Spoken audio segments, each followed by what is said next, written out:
Skin কি প্রচুর পরিমাণে পাতলা হয়ে যাচ্ছে? অবশ্যই হবে।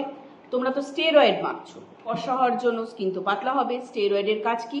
ইমিউনিটি পাওয়ারকে নামিয়ে দেয়া আর ইনফেকশন রেটটাকে বাড়িয়ে দেয়া। আর এরপরে কি করছে, ভেতর থেকে আস্তে আস্তে চামড়াটাকে পুড়িয়ে ফর্সা করছে। যেই ছেড়ে দিচ্ছ র্যাশ বেরাচ্ছে, চুলকাচ্ছে, কালো কালো স্পট পড়ে যাচ্ছে, ভয় পেয়ে যাচ্ছ। একদম ভয় পেও না, এগুলো তো হবেই। কারণ তোমরা যে বিষগুলো অ্যাপ্লাই করেছো স্কিনের মধ্যে সেটা তো ভালো জিনিস না। ন্যাচারাল কেয়ার করো, আর বাকি দায়িত্ব তো আমাদের। শুধু তোমাদের একটাই কাজ করতে হবে, স্কিনটাকে যত্ন করতে হবে ন্যাচারাল কেয়ারের মাধ্যমে দি কুইনের হাত ধরে। কিভাবে দেখে নাও, প্রতিদিন ব্যবহার করবে, একদম ভুলবে না। দি কুইনের এই উইলোবা ক্লিনজার, এটা দিয়ে মুখটা পরিষ্কার করে ধুয়ে নেবে। তারপরে উইলোবারকে টোনার অ্যাপ্লাই করবে।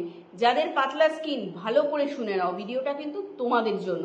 আর যাদের হেলদি স্কিন, তারা নিজের স্কিনকে আরো বেশি গ্লো, আরো বেশি হেলদি রাখার জন্য এই অল টাইপ স্কিনের জন্য অ্যাপ্লিকেবল এই প্রোডাক্টগুলো ব্যবহার করবে প্রতিদিন। দেখবে নিজের স্কিনের পরিবর্তন নিজেরাই লক্ষ্য করবে। তাহলে উইলোবারকে ক্লিনজার দিয়ে প্রতিদিন মুখটা পরিষ্কার করে ধুয়ে নাও, উইলোবারকে টোনার অ্যাপ্লাই করো।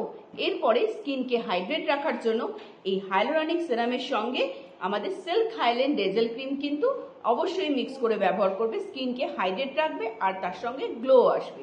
আর স্কিনের দাগ ছোপ রিমুভ করার জন্য, স্কিনটাকে খুব সুন্দরভাবে রিপেয়ার করার জন্য, মানে পাতলা স্কিন হয়ে যাওয়ার পর তো রিপেয়ারের দরকার থাকে, তা নাহলে গ্লো আসবে কি করে? এই জন্য তোমাদের ব্যবহার করতে হবে প্রতিদিন এই অলিভেন 1000 নাইট ক্রিম আর 24 ক্যারেট গোল্ড নাইট সিরামটা মিক্স করে। তাই এই day to night magical combo তোমাদের স্কিন রিপেয়ার করার জন্য যেটা দেখালাম, সেটা কিন্তু শুধু ভিডিওর মধ্যে দেখলেই হবে না, এটা অ্যাপ্লাই করতে হবে যদি নিজের স্কিনটাকে ভালো রাখতে চাও।